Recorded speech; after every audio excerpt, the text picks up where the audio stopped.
Hi. A little bit different setup here because I'm using a screencast function to let you see the analysis sheet here in a minute. But this video is how to listen to a song. And we'll start with the idea that we're listening to music, not words. We love words. We love words so much that it's been almost 21 years since a song has been without words has been a #1 pop hit. So a very long time. Uh, but we need to get past words. We need to. This is a class about music. If it were a class about poetry or writing song lyrics, we'd talk about words extensively. And that's not to say that words aren't important, but I notice that when I go on Facebook pages, people are constantly reposting song lyrics that are meaningful to them. And of course, there's lots of meaning in the song lyrics, but I want you to really push yourself during this class to work on finding the meaning in actual music and not the words. So uh, that's the first thing. Music goes that we are surrounded by music, and the key to good listening is to not let the music go in one ear and out the other. So you should not be doing the listening for this class while you're also trying to do the written assignments, or while you're doing other homework for other classes, or watching Gilligan's Island or something like that, right? So make sure that you're focused on listening when you're doing that. And here's some suggestions for that. To really get the musical point of a song, you need to listen more than once. So plan on, if you really want to get a song, at a minimum 3 or 4 or even uh, 10 or 12 times to get everything out of a song. If you start to be able to have the song memorized and to sing it without the music, then you're on the right track. You're doing the right thing. It takes multiple hearings to really get the point of something and to hear it. I would recommend that you use headphones when you listen. All right, and that's for a couple of reasons. First of all, it allows you to play a song over and over again without driving your family crazy, and that can be a difficult thing. Uh, but the other thing is it really allows you to hear the details, and I would recommend that you don't use earbuds when you do your listening. Earbuds lose a lot of the bass, they lose a lot of the details in a piece of music. Even just a cheap, $10 or $15 set of over-the-ear headphones will go a long way for this class. So you don't have to go pick up the Beats headphones, although if you have a set, that's great. But a nice set of headphones, a decent set, will really change your listening experience. You'll find. Sing it back. Once you've heard something in a song, sing it back. And you might want to do this by yourself. If you're embarrassed about your singing voice, but try to learn the music. Try to imitate what's there. This is what musicians do. This is how musicians figure out what's going on. Count bars.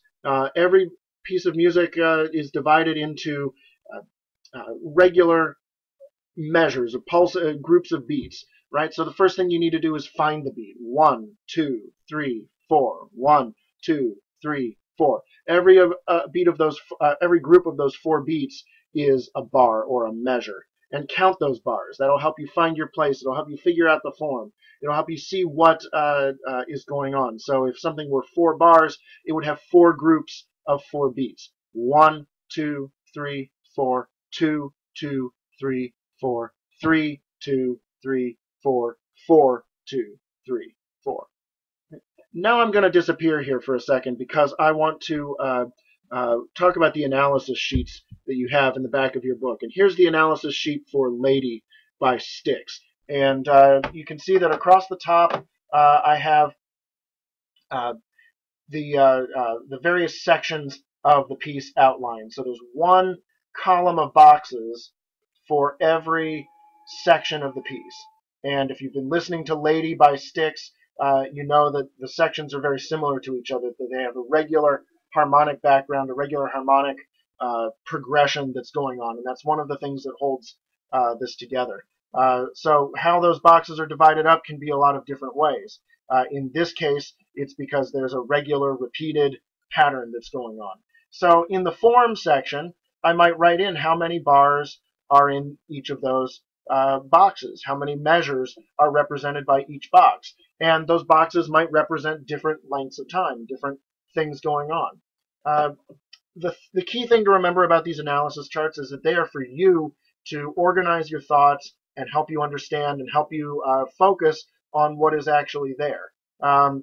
So just a couple of words about each of those elements. The melody is the tune. And let me play a little bit on the piano back here. The melody is, I find that a lot of people confuse words with melody. So a melody like this one.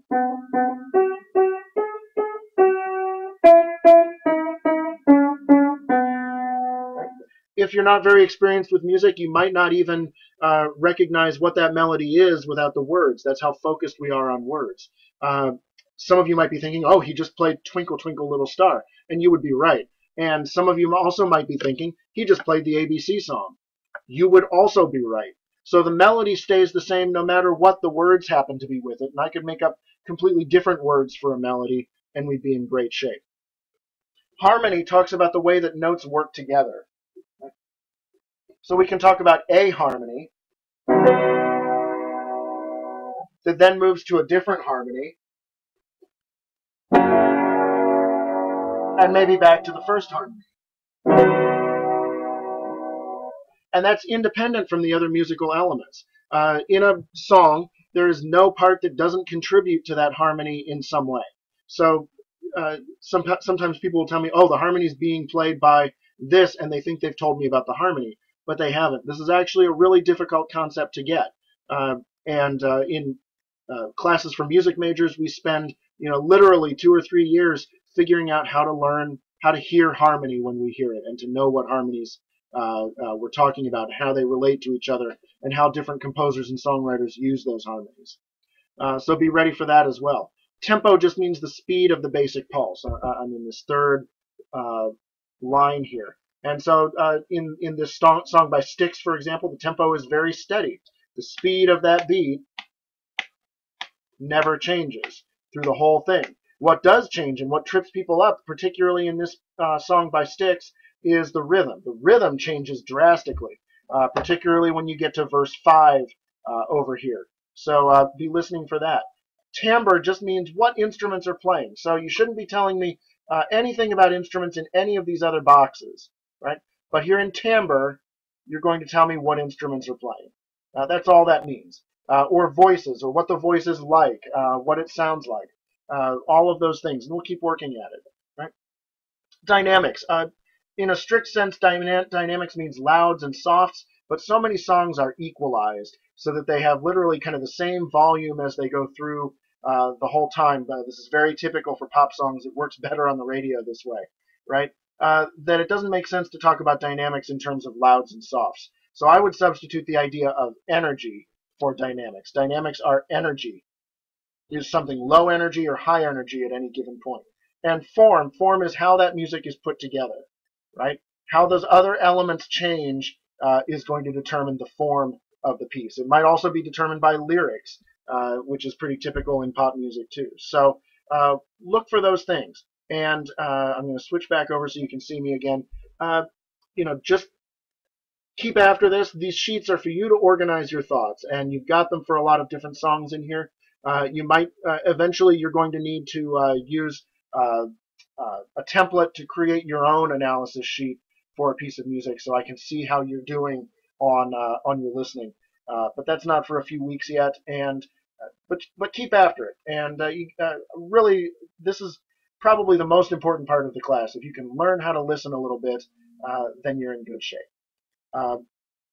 Carry on, keep listening as much as you can.